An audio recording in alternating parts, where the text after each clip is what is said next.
Okay, so we're going to begin at the very top of the circle with what the video calls the status quo. Now that's really important vocabulary. The status quo means the norm, what is typical of that time and place. We also can refer to the status quo in Campbell's monomyth as home. Now, home can be many things. It can be a physical place. It can be a psychological place. It can be a geographical place. It can be a spiritual place. So let's give an example. So let's pretend we're using Harry Potter. Now, I'm not a big Harry Potter person, so you guys can laugh at me if I'm wrong, but Harry Potter's first physical place is under the staircase, right? And he's living in a place that doesn't really want him. His aunt and his uncle and his cousin all are mean to him, abusive to him. So that's both, is that physical or is that a psychological place where he's an orphan who is not wanted? Okay. The geographical place is, we assume, somewhere in England in a town called, what is it? Mugglesville or something like that. And then the time period we have to assume is sort of in the future or in another continuum or something like that. So all of those represent home. Now, another thing that can represent home is the state of maturity of the character. Now, Harry Potter's a kid who's fairly mature for his age, but there's all kinds of maturity. Again, there's physical maturity, psychological maturity, spiritual maturity. We've all known people who are much older than us who are still very immature. Sometimes that immaturity can be afraid. In other words, they've lived in fear and they haven't ever really stepped outside of the box and have just been living life trying to be safe. So therefore, when the call for the hero's journey comes, that is extremely scary. And sometimes when that call comes, the hero or the wannabe or the would-be hero, sometimes they turn down the call. This is called the refusal of the call.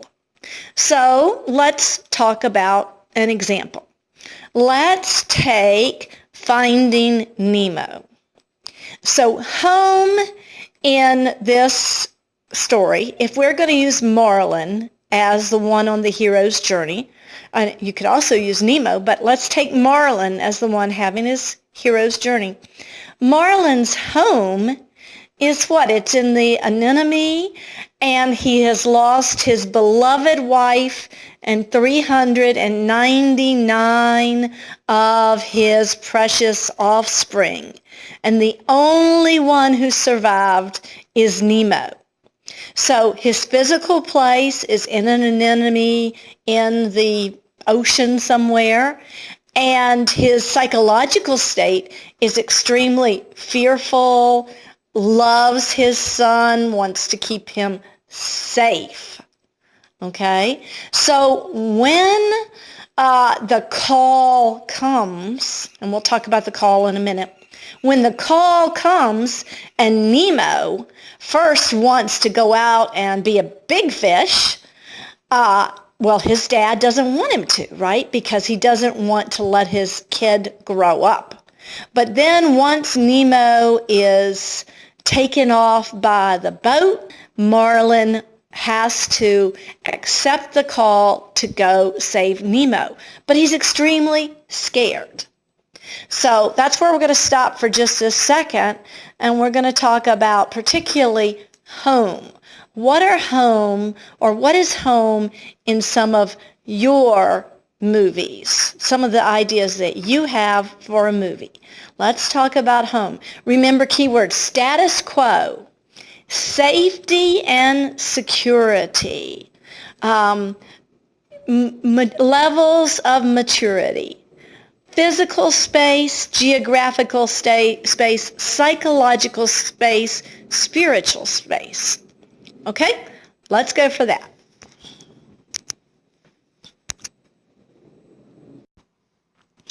Okay, next we're going to talk about the call to adventure. And this can mean many things. And some heroes want to experience the call. For example, Nemo, he wanted to go out and play in the big world and be a grown-up fish, where his father, Marlin, wanted to refuse the call and never stray from the safety of where he was living and the safety for his child. So some heroes set out meaning to take the call. Other heroes really want to refuse the call. Think Frodo. Frodo didn't really want to take the call, did he? Whereas Harry Potter, the minute he got, I don't know, what are you going to say is the call, that letter, he was ready to go. Okay? Refusal of the call, or what constitutes a call. Sometimes the call is something you want more than anything else.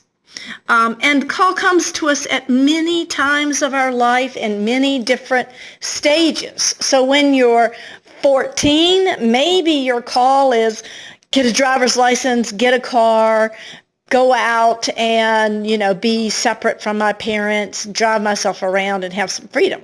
That might be the call. When you're 18, the call might be get my own apartment. When you're 21, in other words, you get the idea. The call comes over and over because these heroes' journeys are cycles. So the call can mean many different things. Sometimes the call comes in ways that we don't expect or want. Sometimes a person we love dies. When that person is gone, that sets us on a whole new call. The call is, how are we going to survive and thrive? How are we going to keep going on? What are we going to do? We didn't want this call, but it comes anyways. Sometimes the call might be a natural disaster. Sometimes the call might be an earthquake, a flood, a drought that requires people to now answer the call and do whatever the next indicated thing is for them. Sometimes the call might be an illness.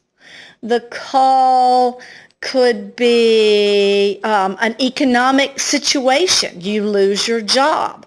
Your nice plan is, you've got this plan, you've done all the right things, but suddenly your world is turned upside down.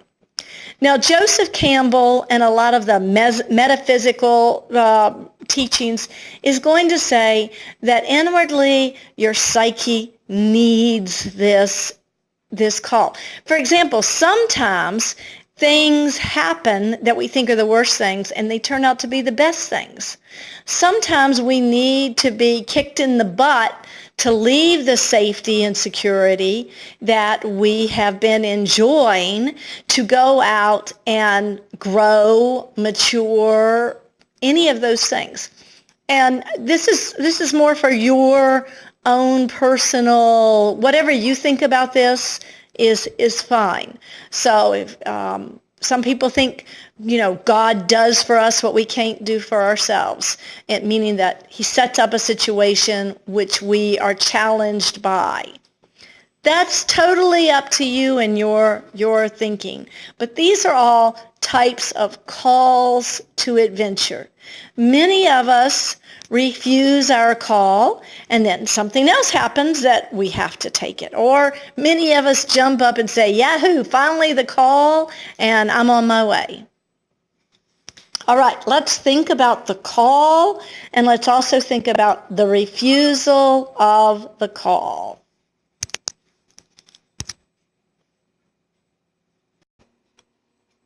Okay, so now we're at supernatural aid. And within supernatural aid come three different things. There's a guide, companions, and a talisman. So now the guide is usually the wise one who mentors you or guides you on your journey. So in Harry Potter, who would that be? Maybe Dumbledore. And in Finding Nemo, Dory, believe it or not, is the mentor or the supernatural aid, okay? She's the one who helps Marlin and teaches him no matter what her liabilities, she still guides and teaches him, okay? So think of Wizard of Oz. Okay, so her guide, Dorothy's guide, would be the good witch Glinda, right? So guide is the mentor, older, wiser one who gives advice or trains someone. Then we have companions. Now companions are the more like the peers. So, for example, in Harry Potter, of course, he has his friends Hermione and what are the other two? I can't think of them.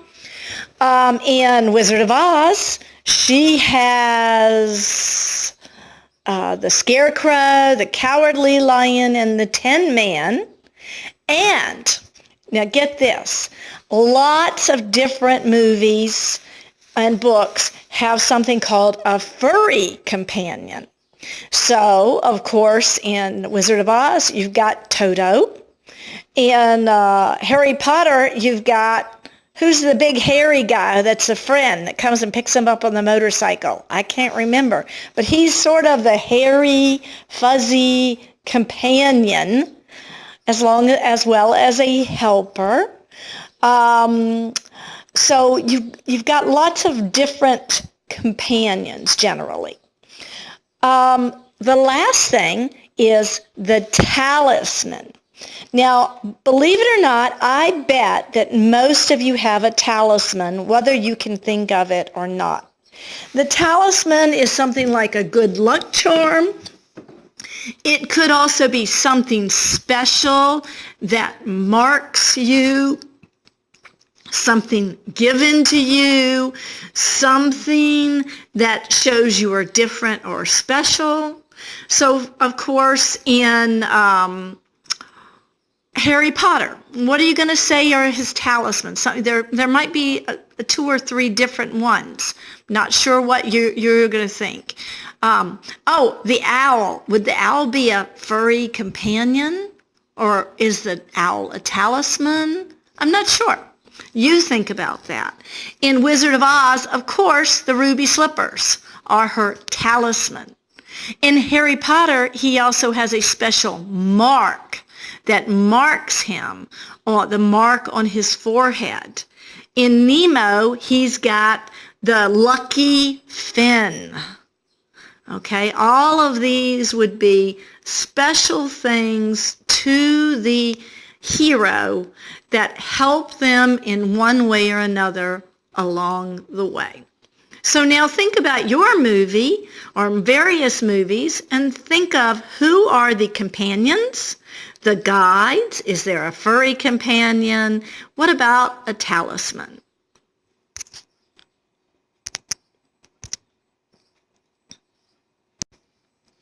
Okay, so last in this section of separation, we're going to talk about crossing the threshold and threshold guardians. Okay, so the threshold is the place that once you have done it, it can't be undone. And the reason it can't be undone is because you now have knowledge that you did not have before you did it. So, for example, Your parents don't want you ever to have a drink or a drug. Why not? Because once you have a drink or a drug, you will then have the knowledge of what that experience is like. And then they're afraid for you of what might happen to you once you have that experience. Same thing with having sex. When you cross the threshold, once you've had sex, you can't undo having sex. Now you have that knowledge, that experience. Think about joining the service. Once you get on that bus and get off it at boot camp, you can't say, oh, I changed my mind. I think I'm just going to go back home. This wasn't for me. In other words, once you have moved in, once you have crossed the threshold, you cannot uncross it again. So, for example, Nemo, once he got on that boat, he couldn't get off it, right? Or Dorothy, once she had wished to be over the rainbow, and once that tornado landed in Munchkin Land, she couldn't just say, oh, I want to go back. Okay, so crossing the threshold. Thresholds are always dangerous because they are always unknown. So when you see an open door or a closed door, that's a threshold. You see a window, that's a threshold. You see a fence, that's a threshold. Thresholds can be physical barriers. They can be psychological barriers. Let's see. Okay, so I'm going to play you, and parents are the world's best threshold guardians, right? That you're 2 years old and you want to do stuff, the first things your parents learn to say to you is no, no, no. All right, so I'm going to show you a quick clip here of Threshold Guardian that I think you might like.